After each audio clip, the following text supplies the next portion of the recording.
በመንፈሳዊ ዓለም ትልቁ መሳሪያችሁ ረጅም ንግግር ሳይሆን አንዲት ትሕትና የተሞላች የልብ ትንፋሽ ብትሆንስ? ዛሬ የቅዱስ ዮሐንስ አፈወርቅን አራተኛ የንስሐ ድርሳን እንቃኛለን። የማይጸልይ ነፍስ የሞተች ነፍስ መሆኗንና እንዴት በጸሎት ዳግም ሕያው እንደምንሆን እናያለን። ሰላም ውድ የሰንዲ ዘሚካኤል ዩቱብ ተከታታዮቻችን፣ ዛሬም የአንደበተ ወርቁን የቅዱስ ዮሐንስን አፈወርቅን ትልቅ ትምህርት ማየታችንን እንቀጥላለን። ትኩረታችን የነፍስ ትንፋሽ በሆነችው በጸሎት ላይ ነው። ጸሎታችሁ ከፈጣሪ ፊት የማይወጣ ለሚመስላችሁ ወይም የምን ቃል ልጠቀም ብላችሁ ለምትጨነቁ ይህ ትምህርት ለእናንተ ነው። ንስሐችንን ወደ ሰማያዊ ንግግር እንዴት እንደምንቀይረው አብረን እንማራለን። እስከ ፕሮግራማችን ፍጻሜ ድረስ አዲስ ከሆናችሁ ሰብስክራይብ በማድረግ አብራችሁን ቆዩ። ወንድሞቼ ሆይ ስለ ንስሐ ስናገር አራተኛ ጊዜ ነው።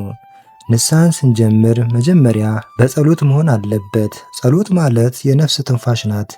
ሰው ካልተነፈሰ ሥጋው እንደሚሞት ሁሉ የማይጸልይም ነፍስ የሞተች ናት። ንስሐ የገባ ሰው ወደ እግዚአብሔር ካልጮኸ፣ በልቡ ያለውንም ጸጸት በቃሉ ካልገለጸ ንስሐው እንዴት ይታወቃል? ጸሎት የንስሐ መክፈቻ፣ ወደ እግዚአብሔር ዙፋን የምታደርስ ሰረገላ ናት። ነገር ግን ሰዎች ሆይ ጸሎት ስላችሁ እንደ አሕዛብ በከንቱ ቃላትን ማከማቸትን ማለት አይደለም። እግዚአብሔር የሚፈልገው ረጅም ንግግርን ሳይሆን የልብን መውደቅና ትሕትናን ነው። እንኪያ ያንን ቀራጭ ተመልከቱ። እሱ ወደ መቅደስ በገባ ጊዜ ብዙ ቃል አልተናገረም። ራሱንም ቀና አድርጎ ወደ ሰማይ አላየም። ደረቱን እየመታ አምላኬ ሆይ እኔን ኃጢአተኛውን ማረኝ አለ እንጂ። ይች አጭር ጸሎት ግን ከፈሪሳዊ ረጅም ጸሎት ይልቅ ሰማያትን ሰንጥቃ አለፈች። ለምን?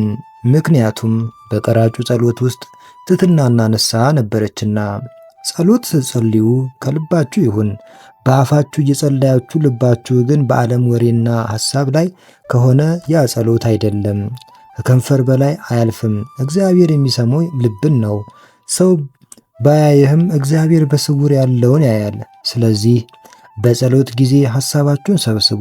ሰይጣን በጸሎት ጊዜ ሐሳባችሁን ሊበትንባችሁ ይጥራል።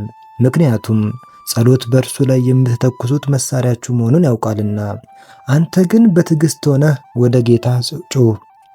ደግሞም በጸሎታችሁ ጊዜ ስለ ጠላቶቻችሁ ጸልዩ እንጂ አትርገሟቸው።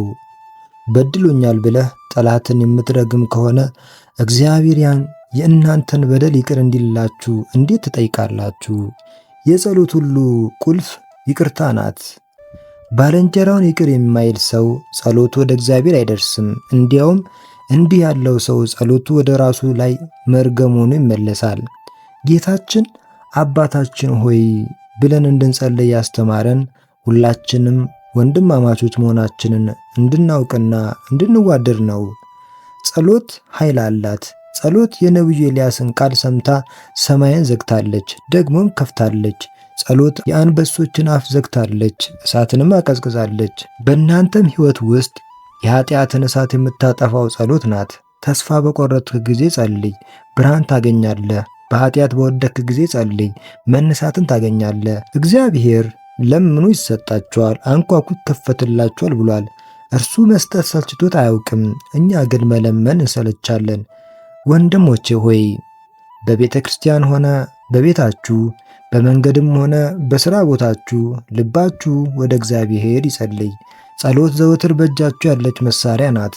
ንስሐ የገባች ነፍስ በጸሎት ካልታጠበች እድፏ አይለቅም። ስለዚህ ጸሎታችሁ ከምጽዋት ጋር ይሁን። ጸሎትና ምጽዋት በአንድነት ሆነው ወደ እግዚአብሔር ሲወጡ በፊቱ እንደ ጣፋጭ ዕጣን ይሆናሉ። በጸሎት መለመንን፣ በንስሐ መመለስን፣ በምጽዋት ማረጋገጥን አታቋርጡ። ይቆየን።